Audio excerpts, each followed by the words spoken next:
Di dunia media sosial yang serba cepat, cerita sensasional dapat menyebar seperti api, seringkali meninggalkan kebenaran dalam abunya. Baru-baru ini, rumor yang sangat kuat melanda dunia digital mengklaim bahwa mantan Menteri Pendidikan, Kebudayaan, Riset, dan Teknologi, Nadiem Makarim, telah dimasukkan ke dalam daftar pencarian orang DPO resmi. Klaim yang meledak-ledak ini dikaitkan dengan penyelidikan yang sedang berlangsung terhadap proyek pengadaan laptop besar-besaran. Narasi tersebut seringkali disertai dengan klip video yang menyesatkan, menyiratkan bahwa Bapak Makarim adalah buronan dari hukum, menghindari penegakan hukum dalam kasus korupsi berisiko tinggi. Cerita itu dibuat untuk mengejutkan, menciptakan pusaran spekulasi dan penilaian publik sebelum pernyataan resmi bahkan dapat dibuat. Namun, fondasi sensasi viral ini dengan cepat runtuh di bawah pengawasan resmi. Kejaksaan Agung, institusi yang seharusnya memburu Bapak Makarim, maju untuk meluruskan masalah ini. Pada tanggal 7 Juni 2025, Kepala Pusat Penerangan Hukum Kejaksaan Agung, Harli Siregar, mengeluarkan bantahan yang tegas dan tidak ambigu. Ia mengklarifikasi bahwa Nadiem Makarim sama sekali tidak ada dalam daftar pencarian orang.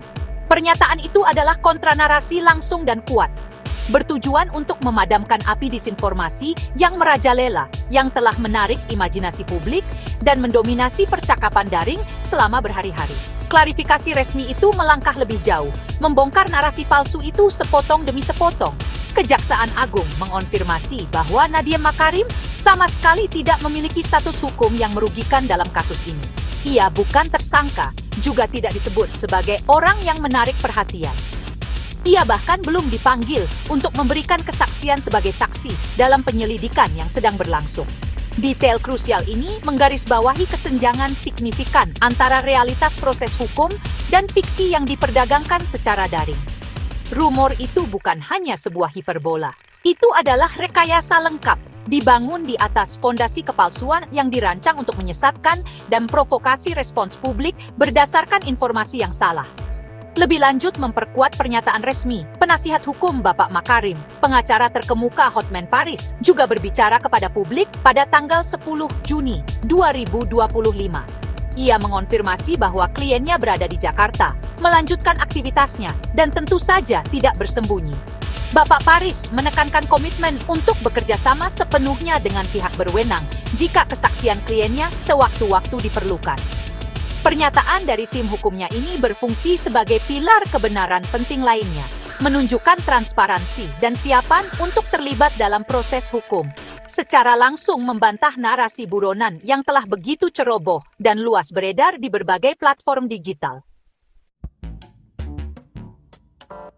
Untuk memahami konteks rumor viral ini sepenuhnya, kita harus terlebih dahulu memahami proyek intinya. Kontroversi ini berasal dari inisiatif nasional untuk pengadaan laptop dan Chromebook untuk sekolah-sekolah di seluruh Indonesia antara 2019 dan 2023. Ini bukan pekerjaan kecil. Ini adalah proyek monumental dengan anggaran yang mengejutkan sekitar 9,98 triliun rupiah. Dana sebesar ini bersumber dari dua saluran utama. Close up of Indonesian Rupiah Currency Stacks, Government Budget Meeting, Aerial of Large Government Office. 3,58 triliun rupiah dialokasikan langsung dari anggaran kementerian dan 6,39 triliun rupiah yang besar diambil dari dana alokasi khusus yang ditransfer ke pemerintah daerah untuk program pembangunan tertentu. Tujuan yang dinyatakan dari program ambisius ini mulia dan berpandangan ke depan. Ini dirancang untuk menjadi landasan modernisasi pendidikan, mendukung dua pilar utama agenda kementerian. National Education Assessment in Progress, students taking computer-based tests, distribute equally, implementasi program asesmen nasional, dan dorongan yang lebih luas untuk digitalisasi di sekolah-sekolah di seluruh negeri. Visinya adalah untuk membekali siswa dan guru dengan alat yang diperlukan untuk menavigasi lanskap digital yang berkembang pesat, memastikan bahwa pendidikan Indonesia dapat mengimbangi kemajuan teknologi global. Perangkat-perangkat ini dimaksudkan sebagai perangkat keras yang menggerakkan peningkatan perangkat lunak dalam kemampuan pendidikan negara, menjembatani kesenjangan digital bagi jutaan siswa. Namun, terlepas dari niatnya yang patut dipuji, proyek ini dilanda masalah sejak awal, menuai kritik dari berbagai pihak. Salah satu masalah paling signifikan yang diangkat adalah mengenai spesifikasi laptop yang diadakan. Banyak pengamat dan pengguna akhir melaporkan bahwa perangkat tersebut tidak memenuhi standar, mempertanyakan kemampuan mereka untuk menjalankan perangkat lunak pendidikan yang diperlukan secara efektif, atau menahan kerasnya penggunaan sehari-hari di lingkungan sekolah. Perbedaan antara kualitas yang diharapkan dan produk yang dikirimkan ini menjadi titik pertentangan utama, menimbulkan pertanyaan tentang proses pengadaan dan apakah pemerintah telah menerima nilai yang adil untuk pengeluaran besar-besarannya. Memperparah masalah spesifikasi adalah masalah harga. Laptop-laptop yang dihargai antara 6,8 juta dan 10 juta rupiah per unit dianggap terlalu mahal oleh banyak analis dan pengawas. Selanjutnya, kegagalan logistik yang kritis muncul. Rural Indonesian school with poor internet infrastructure, teachers struggling to connect laptop to weak internet as at stock distribute equally.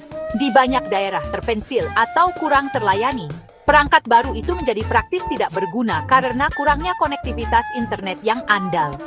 Ini menyoroti kelalaian perencanaan yang signifikan, di mana distribusi perangkat keras tidak disinkronkan dengan ketersediaan infrastruktur penting yang diperlukan untuk membuatnya berfungsi, meninggalkan banyak sekolah dengan peralatan mahal yang tidak dapat mereka gunakan secara optimal. Seiring meningkatnya kekhawatiran tentang proyek tersebut, Kejaksaan Agung secara resmi meluncurkan penyelidikan untuk menyelidiki potensi penyimpangan dan tindakan kriminal. Proses hukum saat ini berada dalam tahap penyelidikan awal, berfokus pada pengumpulan bukti dan kesaksian untuk membangun gambaran komprehensif tentang apa yang terjadi. Hingga awal Juni 2025, penyidik telah dengan cermat menelusuri daftar individu yang terkait dengan proyek tersebut. Hingga saat ini, total 28 orang telah dipanggil dan diperiksa sebagai saksi, memberikan informasi penting tentang fase perencanaan, pengadaan, dan pelaksanaan inisiatif multitriliun rupiah ini. Di antara mereka yang diinterogasi adalah 2 individu yang menjabat sebagai staf khusus Nadiem Makarim selama menjabat sebagai menteri, diidentifikasi dengan inisial FH dan JT. Keterlibatan mereka dalam penyelidikan telah menarik perhatian media yang signifikan. Dalam langkah investigasi yang menentukan, Kejaksaan Agung melakukan penggeledahan di apartemen yang diyakini dimiliki oleh kedua mantan staf ini, khususnya di Kuningan Place dan Ciputra World 2. Penting untuk dicatat bahwa penggeledahan ini tidak dilakukan di properti milik Nadiem Makarim sendiri. Fakta yang sering disalahartikan dalam postingan media sosial viral yang mengklaim kediamannya digerebek. Cakupan penyelidikan juga meluas ke entitas sektor swasta yang memasok laptop. Kejaksaan Agung telah mengkonfirmasi pemeriksaan perwakilan dari 5 perusahaan teknologi lokal besar yang membentuk konsorsium vendor untuk proyek tersebut. Perusahaan-perusahaan ini adalah PT Bangga Teknologi Indonesia, PT Teradata Indonesia, PT Zyrexindo Mandiri Buana, PT Evercost Teknologi Indonesia, dan PT Superton. Dengan menginterogasi pemasok-pemasok ini, penyidik berusaha memahami proses penawaran, struktur harga, dan pemenuhan kontrak dari sisi korporasi. Dugaan konspirasi atau kesepakatan jahat menjadi inti penyelidikan. Ada kecurigaan bahwa upaya yang sengaja dilakukan untuk mengarahkan proyek ke penggunaan Chromebook, meskipun uji coba awal pada 2019 dilaporkan menunjukkan bahwa perangkat tersebut kurang efektif untuk tujuan yang dimaksudkan. Kelompok masyarakat sipil seperti Indonesia Corruption Watch juga menunjuk pada potensi pelanggaran prosedur, mencatat bahwa proyek tersebut mungkin tidak mematuhi peraturan presiden tentang pengadaan dan secara mencolok tidak ada dari sistem perencanaan pengadaan publik resmi yang dikenal sebagai SIRUP-Y, menimbulkan tanda bahaya serius tentang transparansi dan akuntabilitas. Pemerintah, khususnya Kementerian Pendidikan, Kebudayaan, Riset, dan Teknologi, telah menanggapi penyidikan yang sedang berlangsung dengan komitmen terhadap transparansi. Wakil Menteri Fajar Riza Ul-Haq secara terbuka menyatakan bahwa kementerian menghormati proses hukum yang dilakukan oleh Kejaksaan Agung. Ia meyakinkan bahwa institusi akan mengadopsi sikap kooperatif, memberikan informasi atau dukungan yang diperlukan untuk memastikan penyelidikan dapat berjalan lancar dan mengungkap kebenaran. Posisi resmi ini sangat penting dalam menjaga kepercayaan publik dan menunjukkan bahwa tidak ada institusi yang kebal hukum, memperkuat prinsip akuntabilitas dalam aparatur pemerintah. Penyebaran hoaks yang cepat dan luas tentang Nadiem Makarim berfungsi sebagai pelajaran yang gamblang dan kuat bagi kita semua sebagai warga negara dan konsumen informasi. Di era di mana siapapun bisa menjadi penerbit, tanggung jawab jatuh pada setiap individu untuk melatih pemikiran kritis dan literasi digital.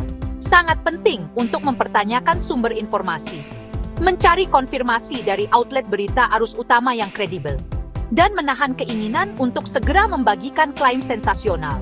Mempercayai dan menyebarkan berita yang belum diverifikasi tidak hanya merusak reputasi pribadi, tetapi juga mengikis kepercayaan sosial dan dapat menciptakan kecemasan dan perpecahan publik yang tidak perlu.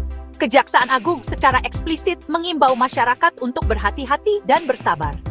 Pejabat telah mendesak semua orang untuk menahan diri dari membuat atau menyebarkan narasi spekulatif dan hoaks yang terkait dengan kasus yang sedang berlangsung. Mereka menekankan pentingnya membiarkan penyidik melakukan pekerjaan mereka tanpa tekanan opini publik yang dipengaruhi oleh informasi palsu. Kata resmi dan terakhir tentang kasus ini akan datang dari proses hukum itu sendiri, melalui pengumuman resmi, dakwaan, dan akhirnya proses pengadilan. Mengandalkan informasi yang diverifikasi dari sumber resmi adalah satu-satunya cara untuk memastikan pemahaman kita tentang situasi didasarkan pada fakta, bukan fiksi. Pada akhirnya, seluruh episode ini menyoroti tantangan kritis di zaman kita, perang melawan disinformasi. Sementara lembaga penegak hukum bekerja untuk mengungkap potensi korupsi di dunia materi, kita sebagai masyarakat harus bekerja untuk menegakkan integritas ekosistem informasi kita. Kita harus secara kolektif sepakat untuk menjadi lebih cermat, untuk mengedepankan fakta di atas kepalsuan, dan untuk memegang diri kita pada standar verifikasi yang lebih tinggi sebelum kita mengklik bagikan. Kesehatan demokrasi kita dan keadilan sistem peradilan kita bergantung pada publik yang terinformasi dengan baik oleh kebenaran, bukan yang mudah dimanipulasi oleh rumor yang dirancang untuk memprovokasi kemarahan dan kebingungan.